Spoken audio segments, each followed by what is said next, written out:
स्वागत है आप सभी का संतमत सत्संग बगौला के इस मंच पर। गुरु महाराज, जैसा कि आप सभी को विदित है, हर बार हम कोई नया प्रश्न लेकर गुरु महाराज के सामने उपस्थित होते हैं और उनसे जो भी हमें लोगों से जिज्ञासा प्राप्त होती है उसको हम यहाँ प्रश्न के रूप में गुरु महाराज के सामने रखते हैं। तो आज का जो प्रश्न है गुरु महाराज, दुलीचंद जी हैं, हमारे प्रेमी हैं और यहाँ पर उपस्थित भी हैं। तो बड़े सत्संग में आपने फरमाया था जीव, आत्मा और कर्म के विषय में एक भाग चला था, तो उनकी उसी को लेकर जिज्ञासा है। वो जानना चाहते हैं कि जीव और आत्मा में क्या अंतर है और तीन गुण, त्रिगुण की वो त्रिगुण के बारे में भी उनकी जिज्ञासा है कि सतोगुण, रजोगुण या तमोगुण किसके अधिकार क्षेत्र में आकर कर्म करता है, कर्म जीव करता है या आत्मा करती है, कौन भोक्ता कौन होता है उसका। तो मेरी आपसे प्रार्थना है, सबसे पहले आप जीव और आत्मा के संबंध में प्रकाश डालें। मेरी प्यारी प्यारी आत्माओं, आप सब कैसे हैं? मैं समझता हूं आप सब ठीक होंगे और भी उस मालिक से प्रार्थना करता हूं कि आपका दामन, आपकी झोली वो मालिक खुशियों से भर दे। तो आज का जो प्रश्न है, हमारे प्रेमी हैं, वयोवृद्ध हैं, पलवल से दुलीचंद जी हैं। तो जो बड़ा सत्संग होता है तो उसमें अनेकों विषय होते हैं और उस विषयों में से कुछ विषय और भी निकलते हैं। तो जो मैं समझा हूं इस सारी बात को, वो ये है कि इस संसार में कर्ता कौन है और भोक्ता कौन है। अगर जीव करता है तो फिर भोक्ता कौन है, और जीव भोगता है तो फिर कर्ता कौन है। इस विषय के निर्णय को कौन लेता है? कौन ऐसा है जो हमारे 24 घंटे हमारे प्रत्येक कण को, वो कर्म को देख रहा है और देख करके उस फाइल को तैयार करता है जो दोबारा जन्म के लिए हमारे लिए निर्णय करती है। मैं जो समझा, तो थोड़ी सी समझने की बात है इसमें। हमारे घर में एक छोटी सी बच्ची होती है,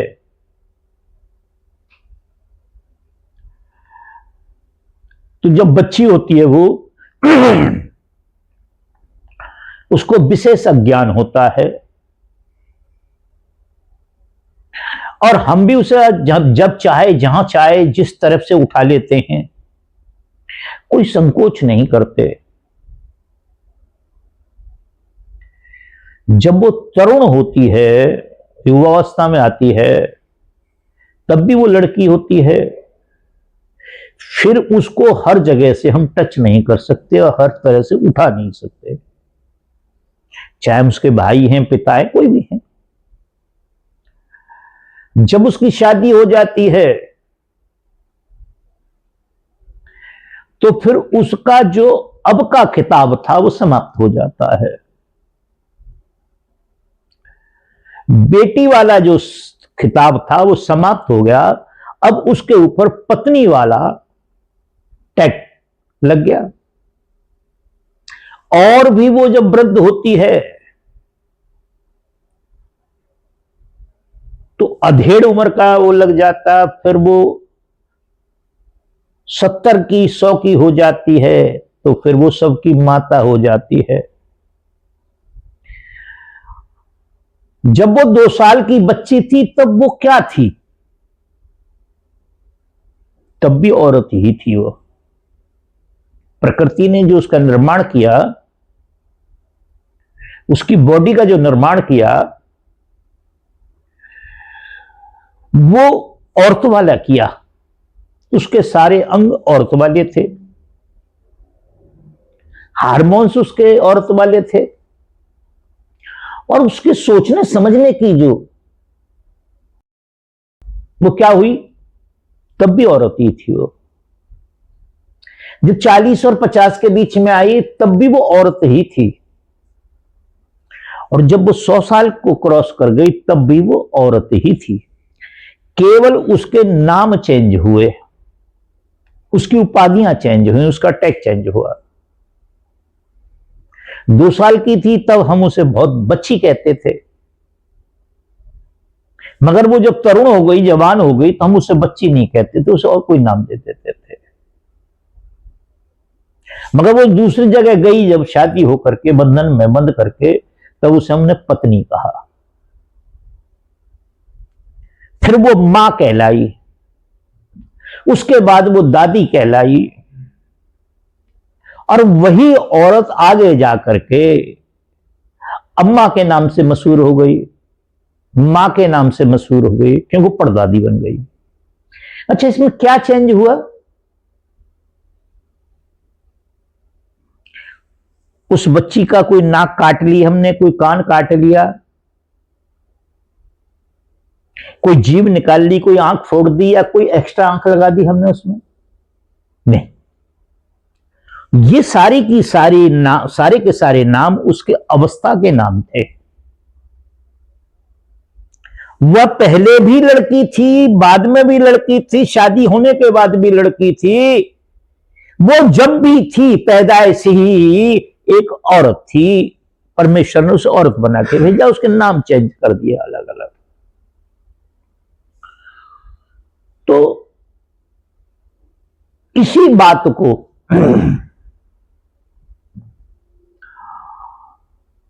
तुलसीदास जी बड़ा सुंदर चित्रण करते हैं इस विषय का,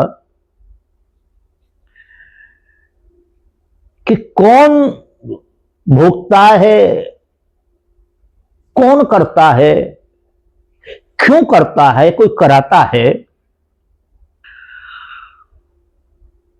तो जब राम वनवास के लिए जा रहे हैं तो पहला जो पड़ा वो श्रृंगेरपुर था, जहां गुह से उनकी मुलाकात होती, केवट से उनकी मुलाकात होती है।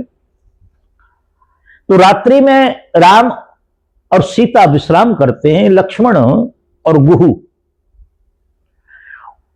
उनकी सेफ्टी के लिए खड़े रहते हैं, उनकी सेवा में खड़े हुए हैं, कहीं से कोई आक्रमण न कर दे। तो जो गुह था, जो केवट था, वो उनको देख करके बड़ा ग्लानि महसूस करता है कि देखो, समुद्र फैन के जिनके बेड हुआ करते, जिनके पलंग हुआ करते थे, रेशम के और सनील के जिनके बिस्तर हुआ करते थे, आज वह केवल और केवल धान के, पुलाव के और पत्ते इकट्ठे करके उसका बिस्तर बना के आज यहां लेट रहे हैं। इस कैकई को क्या हो गया था जो इसने ऐसा किया? तो लक्ष्मण कहते हैं कि हे भैया, आप व्यर्थ में अज्ञानवश किसी को दोष दे रहे हैं, यहां अज्ञानवश दोष दे रहे हैं, ये मेरे और आपके चश्मे का दोष है नहीं। और बड़ी सुंदर चौपाइयां लिखी उन्होंने। लक्ष्मण कहते हैं कि भैया, को नहीं कई सुख दुख कर दाता, को मन कोई, को नहीं कई सुख दुख कर दाता, कोई किसी के सुख दुख के लिए दाता नहीं बनता, दाता माने वो देने वाला नहीं बनता है। को नहीं कई सुख दुख कर दाता, और निज कृत कर्म भोग शून्य भ्राता। निज कृत कर्म जो हमने किया है, वही कर्म हमारे लिए अच्छे या बुरे फल में परिवर्तित होकर के हमारे सामने खड़ा हो जाता है। पीछे अच्छा कराए, अच्छा बन के आ जाता है, बुरा बुरा बन के आ जाता है। ये जो दिख रहा है ना हमको, हम स्वप्न देख रहे हैं। मोह निशा सम सोवन हारा। निशा माने रात्रि को कहते हैं। मोह की निद्रा में, मोह की रात्रि में सब सो रहे हैं। मोह निशा सब सोवन हारा और देखें स्वप्न अनेक प्रकारा। अनेक प्रकार से लोग स्वप्न देख रहे हैं और हमारे साथ होता है ऐसा भी। कई बार तो हम बिस्तर से खड़े हो जाते हैं, हम देखते हैं अरे भाई ये क्या हुआ, बड़े भयभीत हो जाते हैं। और कई बार बड़े अच्छे सुंदर सुंदर स्वप्न दिखाई देते हैं, मगर हम जब जागते हैं तो वो कहीं कुछ नहीं होते हैं। तो कहते हैं कि मोह निशा सम सोवन हारा देखें स्वप्न अनेक प्रकारा। क्या होता है? अनेक प्रकार के स्वप्न देख रहे हैं। तो गुरु प्रसन्न फिर करता है लक्ष्मण से कि महाराज जब ये सब कर्ता भोक्ता की ही बात है तो क्या यहां से, इस विषय से कोई बचा भी है? ये तो चैन खत्म नहीं होगी कभी भी। तो कहते हैं इस कर्म से बचता भी है व्यक्ति। कौन बचता है? तो कहते हैं कि यही जग जामिन जागई जोगी। जामिन भी रात्रि को ही कहा गया है। यही जग जामिन जागई जोगी परमार्थी प्रपंच वियोगी। यही जग जामिन जागई जोगी बैठकर भजन करते हैं, योग को धारण करते हैं। यही जग जामन जागई योगी परमार्थी। संसार के उपकार के लिए, संसार के परमार्थ के लिए वो हमेशा ही जिंदा रहते हैं। और उसके एवज में उन्हें कई बार कष्ट भी झेलने पड़ते हैं, अनेक प्रकार के कष्ट, मगर वो फिर अपनी आदत से बाज नहीं आते। क्यों? तो संत हैं। कौन? परमार्थी परपंच वियोगी। काय के वियोगी? परपंच। ये माया जो है ना, इसको प्रपंच कहते हैं। इससे वो वियोग कर लेते हैं, वो जान लेते हैं इस बात को कि यहां कोई कुछ नहीं कर रहा है, यहां किसी के कराए कुछ हो रहा है। जैसे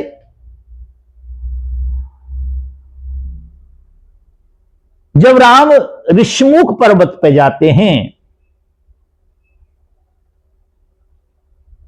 तो सुग्रीव बोलता है, वो चला जाता है अपने घर और घर जाकर के उसे प्रपंच घेर लेता है, सबको घेर लेता है।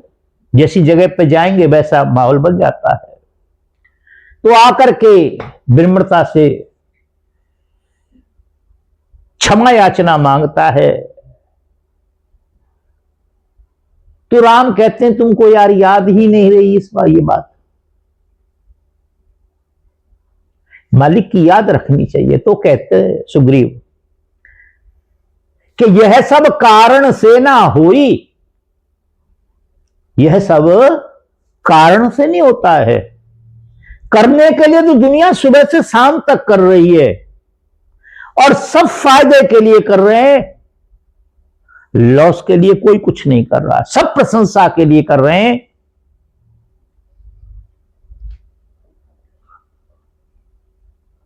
अप्रशंसा के लिए कोई नहीं कर रहा, मगर फिर भी हमारी धधा पिटती है, हमको बेइज्जतियों का भी सामना करना पड़ता है।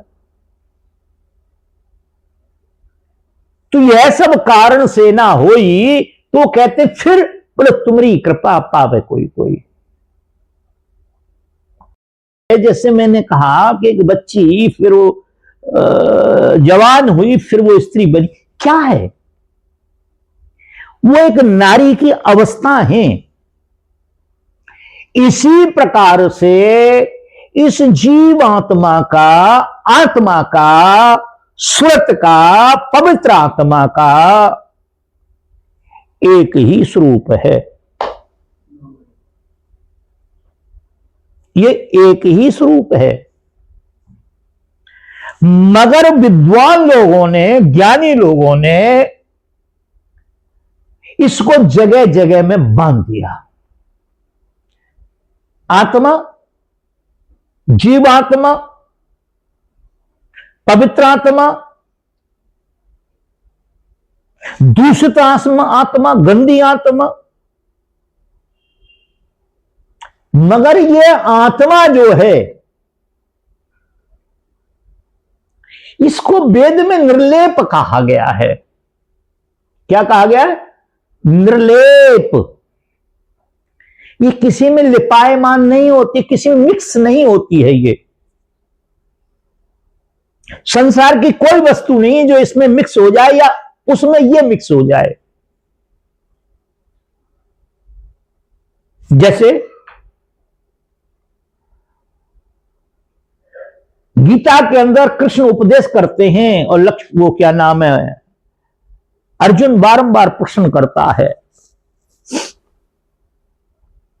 कि इन चाचा ताऊओं से, अपने गुरुजनों से लड़ने से तो अच्छा है कि मैं भिक्षा का अन्न लेकर के और अपनी जीविका को चलाऊं। मैं ऐसे अधर्मी, अपवित्र, अपनों को, बड़े को मारने के लिए मैं स्वर्ग भी नहीं चाहता। मुझे स्वर्ग भी अच्छा नहीं, मैं तो भिक्षा करके खा लूंगा, जबकि मेरा धर्म नहीं है कि मैं भिक्षा करके खाऊं। तो कृष्ण वहां हंसते हैं थोड़ा सा और उपदेश करते हैं कि हे अर्जुन, तू बड़े ज्ञानियों की सी बात कर रहा है। कई बार तू बड़े ज्ञानियों की सी बात कर देता है, विद्वानों की सी बात कर देता है, मगर आज तक तू कभी भी इस शरीर से अलग नहीं हुआ। जो तू सुन रहा है वो भी सत्य नहीं है, और जो तू देख रहा है वो भी सत्य नहीं है, जो मैं बोल रहा हूं वो भी सत्य नहीं है, मैं सत्य नहीं और तू भी तू सत्य नहीं है। फिर आत्मा का वो लक्षण बताते हैं। श्लोक तो मैं नहीं बताऊंगा, एक छोटी सी बात कहूंगा। नैनम छिदंती, देख लेना आप। वो कहते हैं, हे अर्जुन, तू केवल शरीरों तक की बातें करता है। तेरे करोड़ों शरीर हो गए, मेरे करोड़ों शरीर हो गए, पता नहीं तू कितनी बार मरा, मैं भी कितनी बार मरा, मगर जो तू वास्तव में है, जिसको संसार छू नहीं सकता, जिसको पाप नहीं छू सकता, जिसको घृणा नहीं छू सकती, जिसको माया नहीं छू सकती, जिसको पाप नहीं लगता, जिसको पुण्य नहीं लगता, जिससे अच्छा नहीं होता, जिससे बुरा नहीं होता, जिसकी मृत्यु नहीं होती है, न जिसको भूख लगती है, न प्यास लगती है, ना उसका अच्छा होता है, ना बुरा होता है, वह शुद्ध और पावन आत्मा तू है, जिसको तू जान ही नहीं पाया आज तक। तू केवल शरीर तक बातें करता है, और वही मैं हूं, मैं भी शरीर नहीं हूं, मैं भी वही शुद्ध बुद्ध आत्मा हूं, जिसको आग जला नहीं सकती, वायु जिसको सुखा नहीं सकती, पानी जिसको गला नहीं सकता, अस्त्र शस्त्र इसका भेदन नहीं कर सकता। क्या नहीं कर सकता? भेदन नहीं कर सकता। इसके ऊपर कोई किसी प्रकार का प्रहार नहीं हो सकता है। तो बात क्या है कि 2 साल की बच्ची जब थी, कितना ज्ञान था उसे,